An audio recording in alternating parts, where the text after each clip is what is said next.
What's up, IDP Army? It's your man, Jordan Rains, back again 2 times this week. I am bringing you guys a legend tonight. We are talking NFL draft. We are going to be talking 2020 NFL draft, 2021 NFL draft. We're going to be talking about the players on both sides of the ball, as always, mostly IDP, all fantasy football. You guys know that's how we do it around here. If it's your first time on the show listening, appreciate that. If you're back again, we also appreciate that. So I'm going to go ahead and bring in the man himself from expandtheboxscore.com, one of PFF or Fantasy Pros most accurate rankers for the last 4 or 5 years now. We have Andy Singleton at the People's Pins. If you're on Twitter, what's up, dude? Mr. Rains, what's happening? Happy to be here. Pleasure. I made you get the glasses on. I was telling you, I saw your episode last week when you had the shades on, so I figured let me come with some this week myself. And now seeing it, I feel like we both look foolish, but let's just leave them. Let's just do it. It is what it is. Let's have fun. It's Friday night. You and I have some history together. I love what you do. I love your energy, your passion, your purpose to yourself and to what you want to bring to this industry. So it's a pleasure to be here and get to talk with you. I haven't talked to you in a while. I know, dude. This is a long time coming. A little history for anybody that doesn't know. This is like my 4th iteration of this podcast, but one iteration before this was the IDP 411. That was hosted on expandtheboxscore.com. So Andy really kind of helped me get my legs under me in this game, helped support me through the early days when we weren't getting a lot of people, but helped me know the ropes, which is why I'm, half decent at what I do now, is because I had him to help me show me the ropes, some examples. So I appreciate that, Sensei. It was great working with you. Took me down to the Senior Bowl, which was a crazy, awesome experience. Especially for someone that doesn't know a lot about college football, it was nice to just be around somebody and around people that are so passionate about it, which is why when I said, okay, I'm doing an NFL draft show for the channel, who do I want to bring on? So here you are. I brought you on, man. So how are things at Expand the Box Score? I know you guys' draft kit has been popping off. Yeah, things are actually really good. Just a lot of big new things that just actually developed yesterday. So I'm gonna hold off on revealing all of those. I'll tease some of them tonight, but a lot of new things coming over the next couple weeks. It's been such a long year. I think 2020 was the longest year I can ever recall in my life, and I at the same time I can't believe at some points of it how fast it went. But I mean, looking back, it's been a long year. So we had a lot of things happening. I was almost to the point where I was ready to walk from Expand the Box Score, just because I was starting to get burnt out and I was running for a big union position. My time was a little diverted. COVID comes. I mean, there was just so much going on. I was kind of like, are we going to have a season? Just when I think things are going well, are we going to have football to have stats for? So long story short, I hooked up with Cyril Penn and Paul Duncan, who lead the Expand the Box Score scouting department, and they had their whole team in place already, and we got put in touch, and they're like, hey, we got this idea to do a draft guide, and this is what our whole goal is, and we're all recent college grads. Some of us are going back to school. We've all worked for Sports Info Solutions, PFF. We've all done this and that. We've gone to the Scouting Academy, blah, blah, blah, blah, blah. This is what we want to do. This is our life's ambition. I was like, you sound like exactly what I would do if I could go back 20 years in life. And so sure, why not? What do I got to lose? Let's do it. And Jordan, within 48 hours, these guys had completely renewed my spirit, completely got me revamped and excited for football. And this was not even knowing if we were going to have football. It was just, they just came in so professional, so coordinated, the camaraderie with this team. We've added some, new content pieces, a new editor, Jeff Hicks, who also does work with 4 for 4. We're enhancing the data. We're introducing independent defensive statistics for college players. So that's going to be in the database. So there's just a lot of good things happening. The draft guide, of course, 341 scouting reports, full color, full detail, full everything, rankings, overall big board. And we're about to work on our final version 3, which is going to be the final update, and that's going to include athletic testing scores. I mean, it's just anything you could want, it's there for every prospect, and it's only $12. Damn, nice. Yeah, and that's the thing is, finding an all-inclusive piece of information, is tough, and at an affordable price, the industry can be tough. So you guys do awesome stuff over there. I've definitely been following Cyril and them since they came on the team. So I do want to talk to you though about some of the actual prospects in this class. So let's talk quarterbacks first. All right, that seems to be it's the hot button issue every year, but this year more so than even I feel like years past, it's very tumultuous. I saw somebody on Twitter today who a lot of people like had Trevor Lawrence at 3, and I'm like, are we at the point to where we're just like we just have to say like your process is great and we like bow down to that, or can we just like call this foolishness, or like what's the deal here, and like why are people what's going on? Like explain to me. There's absolutely definitely a phrase for this. I've personally experienced it more in baseball and dealing with minor league prospects in that regard, but it's called prospect fatigue, and it is a definite real thing. Trevor Lawrence has been the unanimous QB1 of this class for years. Not months, not weeks, years, Mm-hmm. multiple years, and it's just too much time in the day. I just mentioned 2020 has been the longest year of my life. We've have all that time for the thousands of people doing paid analysis, self-analysis, amateur analysis, whatever you want for all of these hot takes to exist. I mean, this is really the Twitter sphere that we live in. This is just people just searching for some difference, searching for every reason why something has to be. I mean, totally off topic, but we're talking about Friday night. Last Friday night, I'm watching 2020, and they're doing a special on the Menendez brothers because teenagers nowadays went back 20 years and want to reopen that case, and it's like this is crazy. We just have way too much time to just start picking apart every little thing of every detail of everything. So Trevor Lawrence being mocked at 3. I mean, Well, I'm he was not gonna. mocked there. He had him ranked there. That's how this Uh, guy had him ranked, and I was just like, I don't know. I But the thing is, I go into the comments. This is what I do on Twitter. I go into the comments, and people are just like, "Yeah, man, like, cool. Like, how'd you get there?" I'm like, can we not just say this is dumb? Like, can we not just say like this is dumb? Like, No, it's absolutely dumb. And you can say there's warts, you can say there's concerns, you could say you have questions, but to tell me if you were the Jaguars or any NFL franchise picking one and that wasn't your pick, then you're lying to yourself and you're lying to your audience. all And right, to me, that's as simple as it is. I think the biggest shocker to me, and I've been saying this on a couple episodes I've been guesting on, it's not the rise of Zach Wilson or Mac Jones. I can totally see that and buy into that. It's the fall of Justin Fields. It's that they're actually passing him in a lot of people's rankings. That's the one thing I can't understand. You can, I don't know which direction you want to take that. That could go in so many different ways. People seem to be putting, political or cultural, spins on it, and I don't necessarily buy that narrative. I don't know. Listen, I've never counted another man's money or spent another man's paycheck. I'm not an NFL general manager. If you want to pick whoever you want to pick at 2, 3, 4, 5, that's your money. That's your decision to make. I'm only going to do the analysis and tell you who I think is the best talent and who I think you should take. But it's not my pick to make. yeah, you like you said, the prospect fatigue. I remember a point in time, 6 months ago, when people were talking about Lawrence and Fields as 1A, 1B. Like, and Yeah. even that sounded foolish then. And now this guy's tumbled down, like you said. It's not even is he tumbling down or are these guys flying up that much, but now he's seems to be in the third, fourth conversation. So it's interesting. Another thing I find interesting about it is we have Saleh and you have Shanahan picking right next to each other after playing, being part of the same organization, very Right. closely tied together. So I wonder how that kind of influenced that whole shakeup there at the top a couple of weeks ago.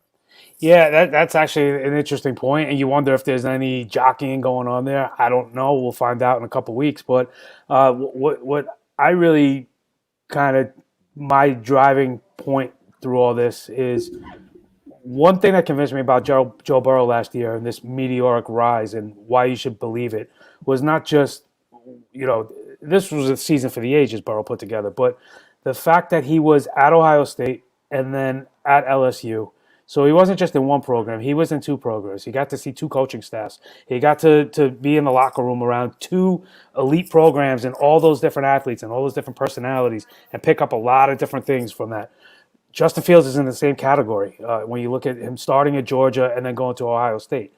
So not only do you have the added benefit of what he actually did and produced on the field, the athletic profile, the all the metrics and everything like that, but you have somebody that should have an edge on everybody else in this class just for the simple fact he's been through two coaching systems, that not just any coaching systems, elite coaching systems. So to me, especially at that position, at the quarterback position, which is supposed to be the extension of the coaches to the team, that to me is an intangible that you can't really put a price on. So for that reason alone, if you had Fields, Wilson, and Mac Jones, side by side, that would give Justin Fields the bump just for that alone.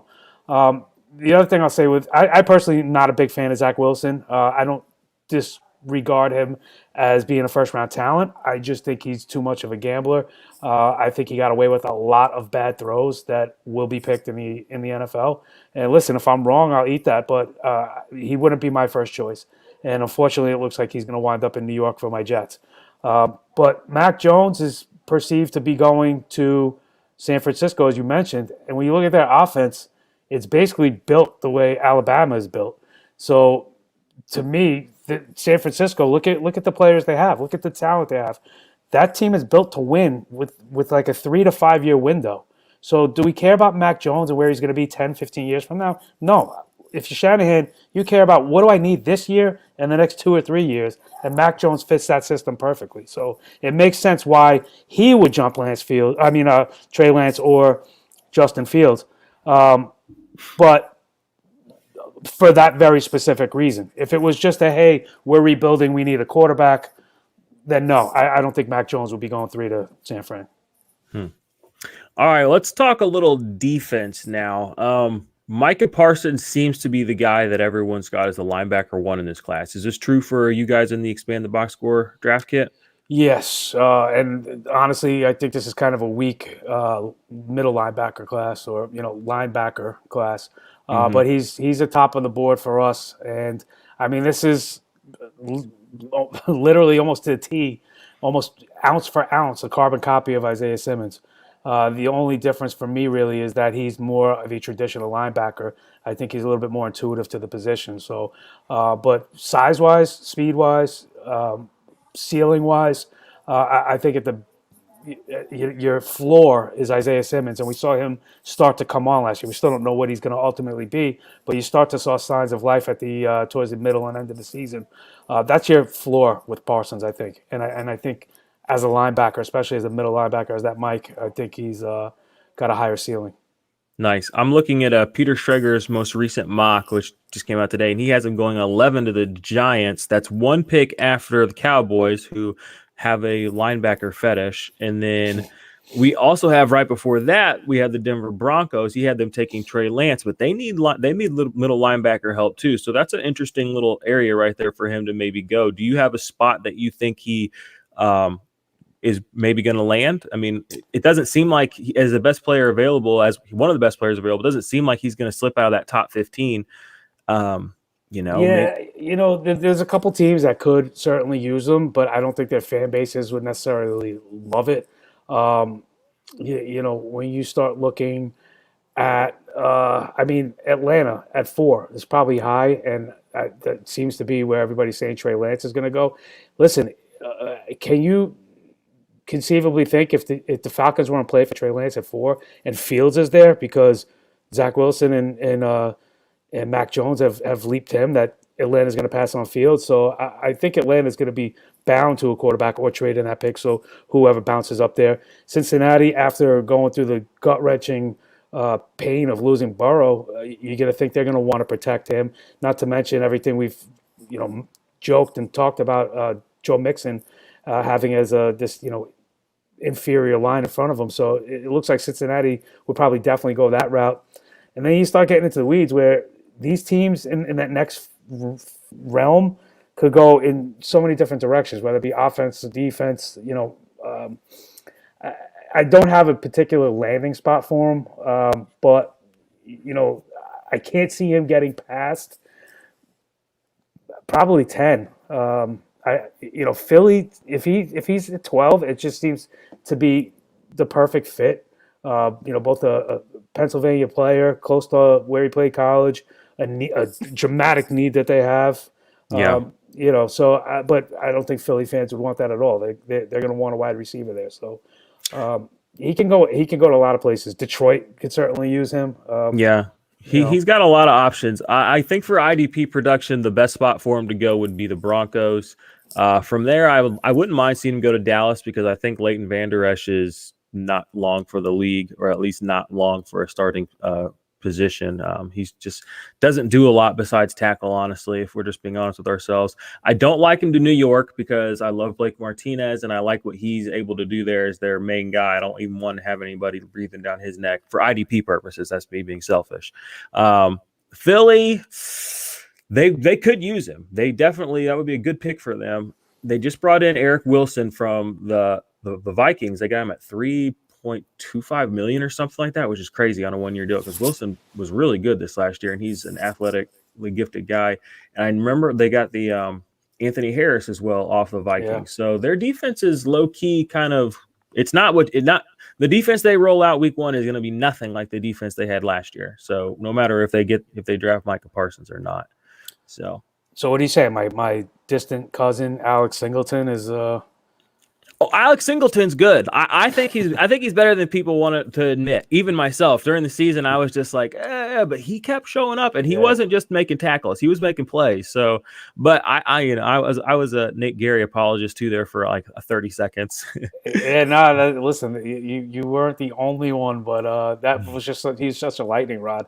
I love what you said about Denver, though, especially considering what they've done to kind of solidify and shore up their secondary.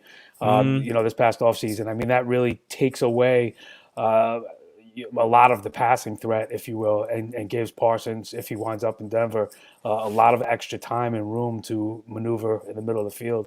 Not only just making tackles, but also helping against the run and just locking things down. So that would be a phenomenal fit right out of the gate for him if he did wind up there. Yeah, you have to wonder if one of these quarterbacks drops if they do take one of those. But the reality is we've seen Denver the last, 4 or 5 drafts. They just don't take first-round quarterbacks. You know what I mean? They just don't. So they'll probably take Parsons, which would be good for his IDP prospects. Yes. One of the other questions I wanted to ask you about is this JOK guy. I can't say his name very, very well. I'll try to get it out. Jeremiah Owusu Koromoa. I think I got it. Owusu Koromoa, yeah.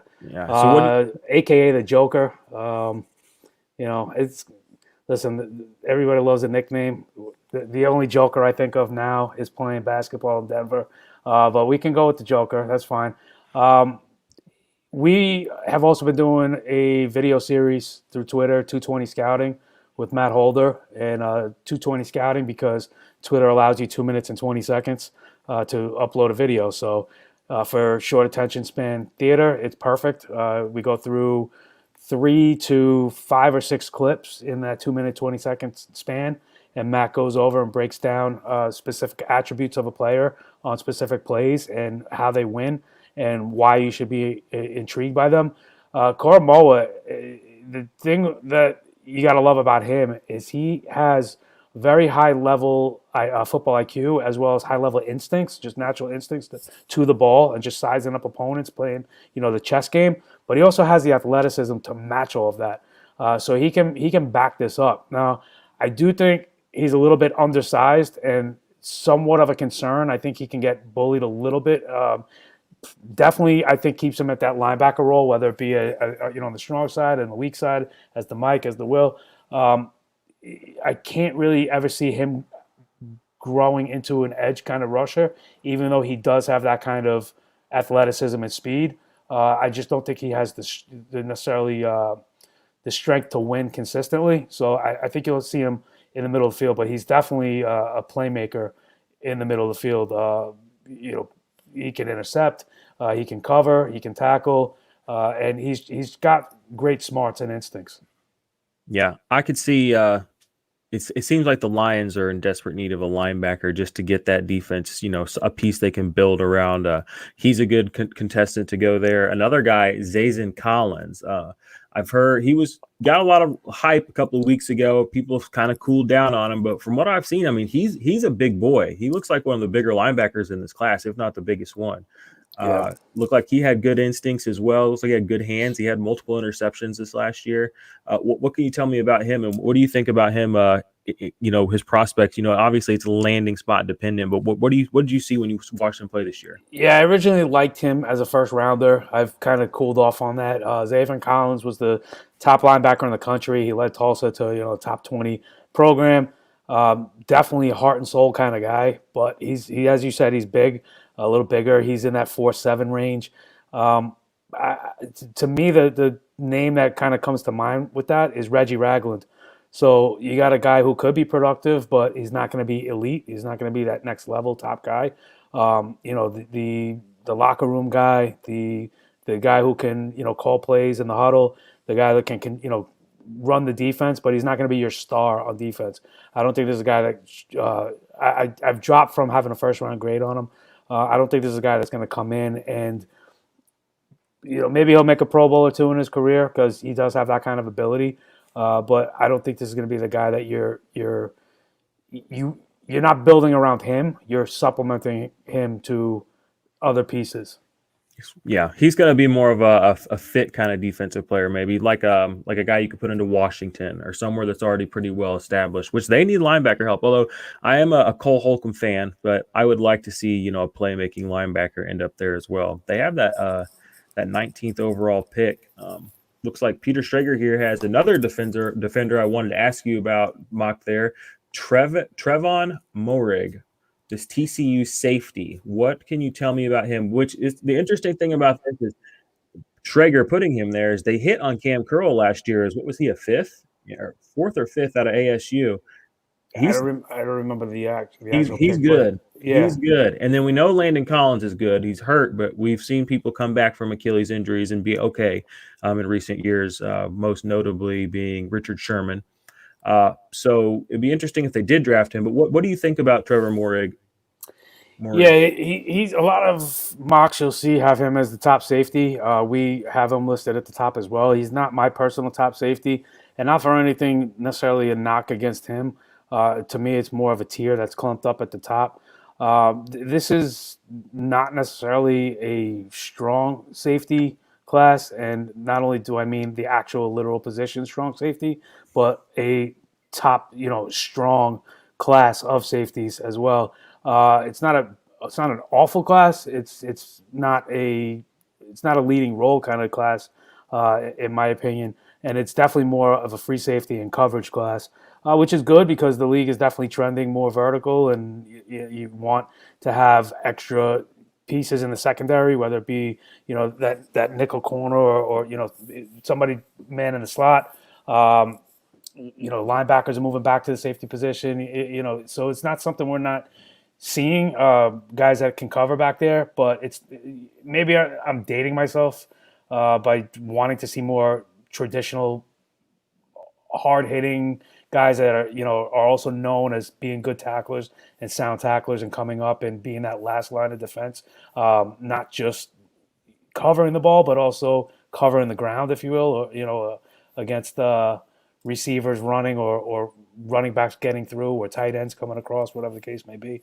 So Moore is definitely a talent, but not my top safety. I actually have Richie Grant as my top safety, and I just get vibes, a feel of one of my favorite players ever, and a Miami guy, Ed Reed, where he just gets the job done. He's just got a knack for the ball.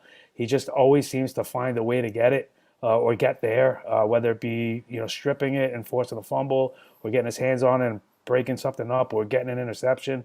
I know his turnovers kind of calmed down a little bit as his career went on, but that's also to me a symbol of teams being afraid to throw in his direction. So he would be at the top of my safety list. But this is, again, it's a tier.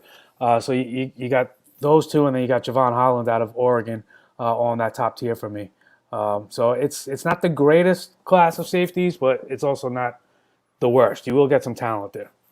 Nice, nice. Got a question here on the YouTube. Says from Vinny, Jamon Davis is going to be a steal for the linebacker core of the linebacker crop. Golly, y'all. Sorry, I may even have him number 2, same height, weight as Zach Cunningham, but more athletic. I have seen him. The buzz about him has kind of risen. It's kind of fallen off again, but I heard people comparing him to Darius Leonard a few weeks ago. I saw him go in the first round of a couple of mocks at the end of March. What are your thoughts on Jamon Davis' sort of meteoric rise to prominence? Yeah, it's actually very well warranted. This kid is flying up boards. I'm trying to get the name real quick because it's slipping me from a couple recent years. Montez Sweat, who jumped up boards towards the end, and he's more on the edge. Reason I say Sweat is because Jamin Davis is playing middle linebacker, but he's got the size at 6'4", 235. He's got the speed with a legit sub 4.4 40, and he's got that toughness that I could ultimately see this guy also working off the edge, not just in the middle. He did serve that role at Kentucky. He handled the mic for them. But I do think he has the nastiness to get around and bend around the corner and rush the passer. He's not rising boards by accident. He's got great anticipation. This guy has some dog in him. He's looking to hit. And that will come up when we go into another linebacker you were asking me about. But he wasn't really asked to do a ton for Kentucky, but I think he's way more athletic than people realized. That's an important position on the defense. Manning the middle, and I think some of the reasons he was there is because he was the best athlete on that Kentucky defense. But I don't think he's limited to just one position. I don't even think we necessarily know what he's going to be yet because he's got freak athleticism. I think his unofficial 40 was a 4.37. In the range was 4.37 to like 4.42 or something. So he's a legit 4.4 guy at 6'4", 235. Probably could put a little bit more muscle on that frame too. And we're talking about a guy that, like I said, likes to hit, has good anticipation, and is looking to make plays and is a good tackler. So I really like him a lot, and he's definitely not rising by accident. Yeah, I like what you said there. If they can get him to play some of those high leverage snaps, rushing the passer, and he's good at it, ends up on a team that's putting a lot of pressure, so he can get home. That's one thing you love about players like Darius Leonard. Multiple sacks every year of his career. 7 as a rookie, 5 2 years ago, 3 this last year. But he's always going to be good for those big plays and not just tackles for loss or pass breakups, like the big plays, like the home run hits. So you love that upside in a linebacker to go along with that tackle floor. So I will definitely be keeping an eye on him. Yeah, the other thing is I think he gives you versatility. If you're Indy, you could take him and pair him with a guy like Leonard. Let Leonard stay in the middle. And now this is what I'm saying. You could push him out and just say rush the passer. If you need him to play the middle, he's shown and proven he can handle that workload as well. So he offers that versatility. Whereas the guy we were talking about before with Zafen Collins, like I just don't think he has the speed to put on the outside. So you're not going to really be able to mix and match as well with him. So not only does Jamin Davis give you this incredible high ceiling, but he gives you your squad a lot of flexibility to maneuver with as well. Nice. All right. Well, IDP Army, we'll be back in just a moment to talk about Baron Browning. We're going to talk about Kwity Paye, and we're going to hit a couple of these defensive players. Might even talk a little bit about the running backs before I let Andy get out of here. So stay tuned. What's up, IDP Army? It's your man, Jordan Rains, interrupting the show quickly to tell you guys about a new sponsor of the show, Monkey Knife Fight. If you haven't checked out Monkey Knife Fight yet, you're definitely going to do that. Let me tell you what they have to offer, all right? Monkey Knife Fight is daily fantasy sports gaming website for casual sports fans that is simple and easy to use and easy to play. The users determine which superstars competing for the day's professional sporting events will record more or less than the contest provided. Monkey Knife Fight's daily fantasy prop games play similar to salary cap-based DFS games, but without all the algorithms, the lineups, and most importantly, the sharks. You guys got to go try this out, IDP Army, okay? Monkey Knife Fight is like our brand, like the IDP Army brand. It's disruptive, it's forward thinking, and they are definitely where we play daily fantasy sports. You guys should too. Get started today with a 100% instant match bonus up to $50 if you use the promo code IDP Army. That's only for the first time or new depositors only, but hopefully you guys are getting in there, winning some money, having a good time, and make sure whenever you guys get in there, and if you do win a little bit of money, which is what we want you to do, take those winnings, go sign up with the Patreon, patreon.com. That'll get you into the IDP Army Patreon, where you can check out the Ultimate IDP Index, the Discord channel, and all that other good stuff. So, IDP Army, you know what to do. Back to the show.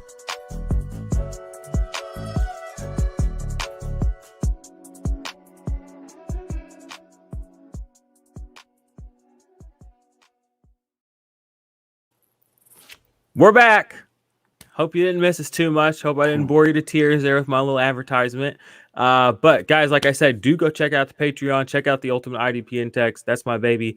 That's something I've been working on a long time. You guys already know about that. But let's talk about Baron Browning. This is a guy who played at Ohio State who they had Malik Harrison come out last year. They had another good, they usually put a lot of defensive backs more so than linebackers, but I've heard that this might be the best linebacker in this class and that he has almost no flaws. And I've heard that if he wasn't an injury concern, he would almost assuredly be resting kind of at the top of this class. Now, that's just what I've heard. Now, I want to hear from the man himself. Andy, what are your thoughts on Baron Browning? And is this guy a sleeper for my IDP people out there? Yeah, and I'm going to just say in a nutshell right off the bat, no, I don't think so. We have him in the guide as our 5th ranked linebacker with a 6.4 overall grade, this being out of a scale of 8. So for instance, Micah Parsons is LB1, and he's at a 7.0. Owusu Koromoa is a 6'9". So Browning's at a 6'4". He's tied with Buddy Johnson, Cameron McGrone, and Monty Rice out of Georgia. But my personal feeling with Baron Browning is that I don't love his recognition. To me, if he's not immediately involved, then he looks a little passive. When we were talking about Jamin Davis before, like he looks aggressive. Like he looks like he wants to be involved in every play, whether it's coming right at him or he's got to go out of his way to get involved. I don't necessarily see that same tenacity with Browning. He played mostly will. He's not a tackling machine. He was that weak side guy, and he's been relying on his athleticism to this point. But that, as we know, gets harder and harder with every next step in the level of competition. So it's not going to get any easier for him. And he doesn't necessarily jump out of the screen at me as like, who is this guy making all these plays? He's there, he's productive, he's solid, but more so to me a product of being on a good team and being put in a good position as opposed to going out of his way or necessarily doing anything to necessarily wow you. If he was just what he's been in college, I wouldn't see that as a fantasy factor. For IDP, like I said, not a huge tackling machine. He's not getting a lot of stacks. He's not really piling up the statistics that are going to help you in a fantasy realm. I don't want to play the program card, but you mentioned the defensive backs out of Ohio State, the linemen, of course, as well with the Bosa brothers and Chase Young and whatnot. But when's the last time we really saw a good Buckeye linebacker? It's been a while. We've had a lot of names that have flashed and have been built up. The Darren Lees of the world come to mind, but we haven't really have one that's hit. So I think Browning, unfortunately, probably falls more into that category. And it's nothing, I'm not trying to make it a program thing, but one thing that really comes to mind in particular, and again, listen, if you try to use one play as an example, people will say, oh, but what about this play? What about that play? Of course, but I use plays to talk about traits, instincts, athleticism, things of that nature. And to me, he can get caught in taking, bad angles, and he becomes easy to beat. One play in particular that comes to mind is he had Trevor Lawrence dead to rights in the goal line stand, and took a bad angle, and it was just enough, that split-second decision, for Lawrence to get the edge on him and run in for a touchdown. Meanwhile, he had him one-on-one, dead to rights in the backfield for a loss and shut it down right there. But bad angle to the ball. Now he's lost his gain, and that's it. Leads to a touchdown. So things like that are, to me, too much on the film and in his repertoire. So I'm not in love with Browning. Well, shoot. All Sorry. right. No, you're all right. And I'm glad that's one of the guys I mentioned to you on Twitter today because I wanted to hear that. I mean, that's good information. No, I was probably getting a little too high on him. Now I know to pull back, and IDP Army knows too, so that's good info. I'd much rather have Jamin Davis than Baron Browning if you were looking for a linebacker that didn't have to be Parsons. All right, there you go. You heard it from the man. All right, let's talk about some of these edge rushers before we get you out of here. Kwity Paye, Michigan. What do we need to know about this guy? He seems to be the guy that's kind of risen up and kind of gets a lot of the talk right now. I know last year, again, if anyone watches this channel knows I don't watch college football, a lot of college football. I'll occasionally catch part of a game. But last year, I remember it was Gregory Rousseau was getting all of the kind of the talk, kind of all the play. But it seems like people are more in on Paye now. What's the deal with this guy, and why is he rising up draft boards, or why has he this last year? I mean, he's just kind of a freak when you look at his size. I mean, he's massive. He's not, he's not a light bodied frame. He looked kind of like a Daron Payne. He's built like a brick shit house. Daron Payne from the Washington football team. And when I saw Kwity Paye for the first time, that's immediately who I thought of. Yeah, and I mean, to add to that size, he's got incredible quickness, burst, strength. He can win with a variety of moves. He can run with, he can win with the bull rush. He can win with the spin. He can win with the swim. He can win with so many different moves and just gaining ground on linemen and just beats them, routinely. This is another guy we did a 220 video on, so you can go and just check him out. And I mean, he's a lot of fun to watch on film. We do have him at the top of our edge rusher rankings at a 6'9". He's tied with Rousseau at a 6'9" grade. But you look at some other guys like, Rousseau might not even be the favorite Miami guy right now with, how Jalen Phillips tested at his pro day. This is a deeper edge class, not necessarily top heavy, more balanced. When you start looking at guys like Ojulari and Joseph Asai out of Texas, Jason Owa, who tested out of this world at his Penn State pro day. You get into that still in that top tier level with guys like Peyton Turner out of Houston, who's rising on a lot of people's boards. Carlos Basham, Jalen Phillips, as I mentioned. You got a solid 10 to 12 guys that could be high-level double-digit stacks guys on a yearly basis. I mean, we have Joe Tryon out of Washington ranked 14th. I know a lot of guys love him. See him as just a beast, that could come around the edge and cause havoc. So Shaka Toney out of Penn State, I mean, he didn't really produce as much. We have him all the way down at 20. But this is a guy that was in that Penn State Penn State defense that had Parsons, had Oweh. So, maybe he just got lost a little in the shuffle and is, better than we really think. To me, you talk about Kwity Paye, he's, to me, the safest of everything that's in there, just for the sheer size, strength, physicality. Watch the 220 video I'm talking about. Go to Expand the Box Score, his Twitter feed, or just search @XT Box Score and put in Kwity Paye, and the video should come up. And I mean, if you're not impressed, then you don't love football, because this guy is just, he's a monster. Nice. Well, sounds like he's worth the hype. Yeah. My recent kind of thesis in IDP has been to kind of avoid the defensive line players as rookies and go for the linebackers because they usually are better, more likely to produce. However, the last couple of years we have had Chase Young, and then we did have the class before that where we had Nick Bosa, Josh Allen, Max Crosby, Montez Sweat, Brian Burns. So those classes kind of spoiled us, I feel like.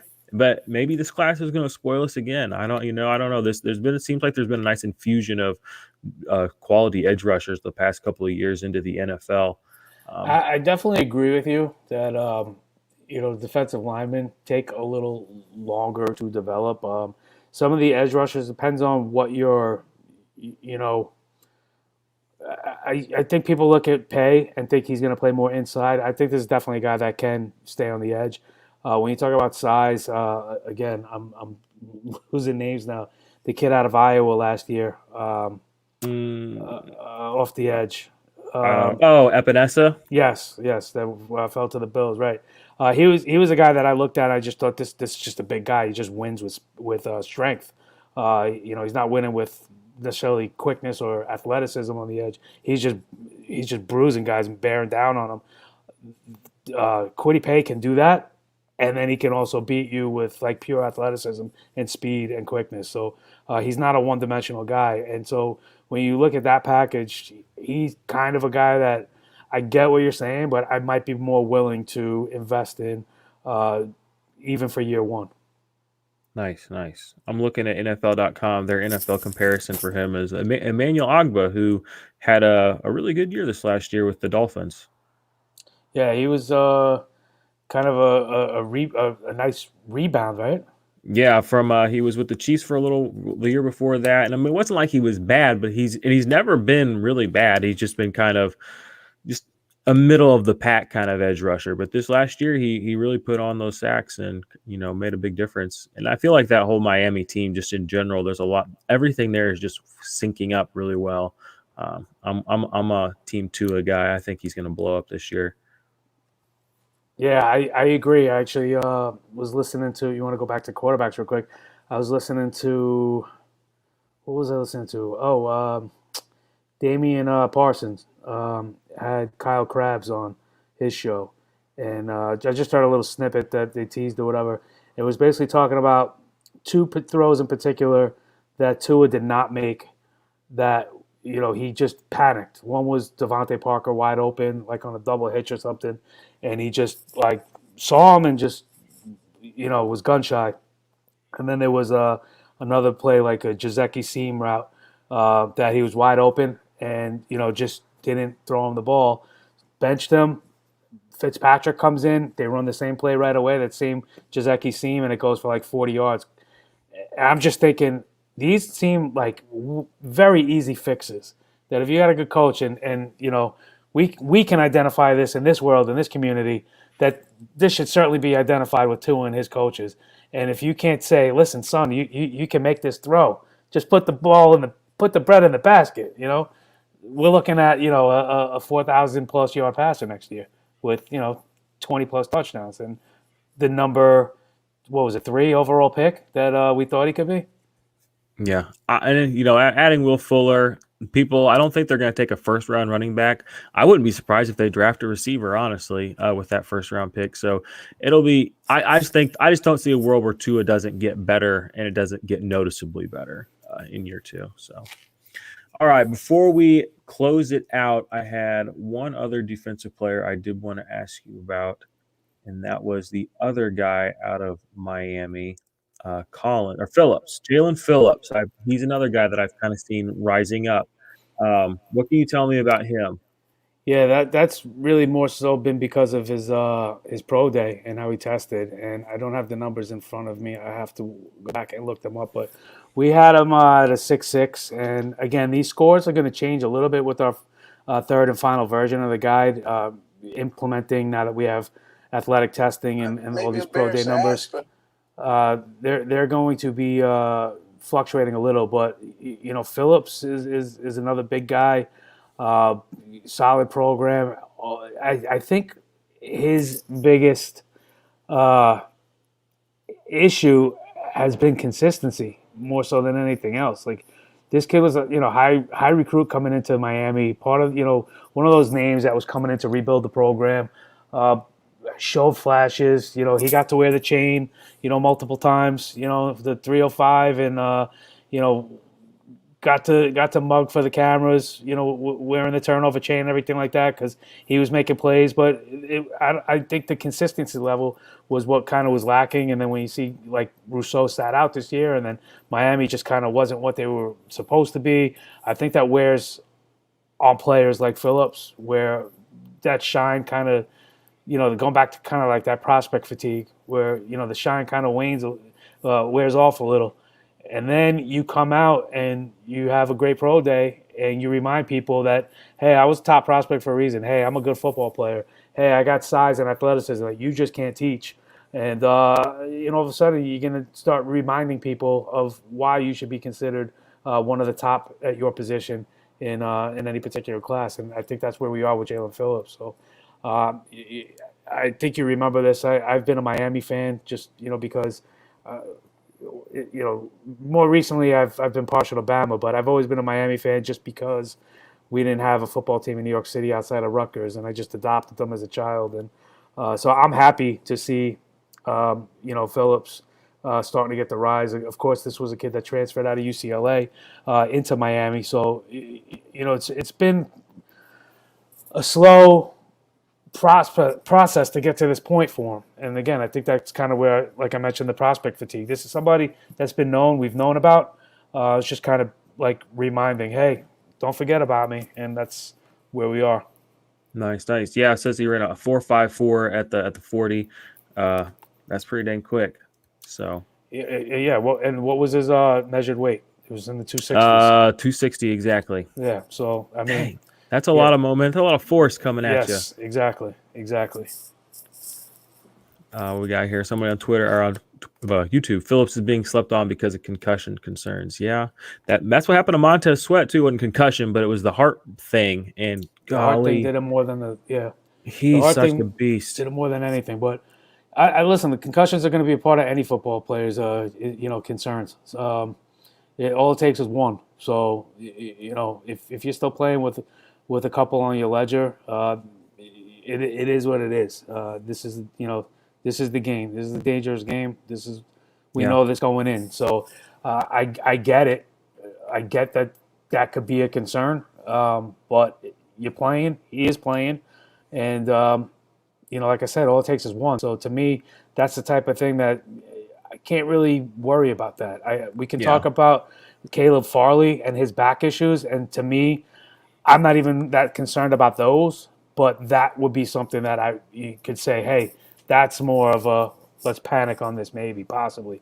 Montez Sweat with the heart issue coming up, maybe, okay.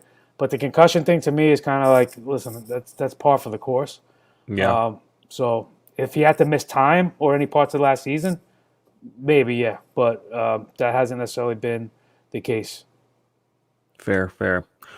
All right. Well, that pretty much covers all the players that I wanted to go over in this draft. Andy, is there anything else you want to tell the IDP Army or anything else you want to chat about before we roll out of here? Yeah, I want to tell people that I really respect and love what you're doing with this whole IDP thing. You came up to IDP 1, 2, 3 scoring.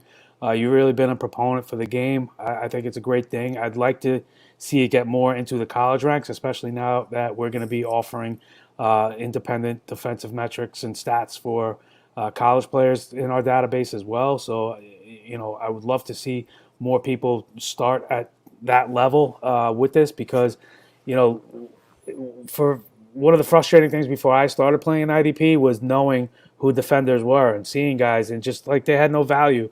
And, you get into the fifth and sixth wide receiver on a roster because, well, I could roster him, but I can't roster Ray Lewis. You know what I mean? And we're actually playing the full game now. So to me, I love the attention that you and others have been giving to it. So definitely keep following Jordan and keep growing this thing out.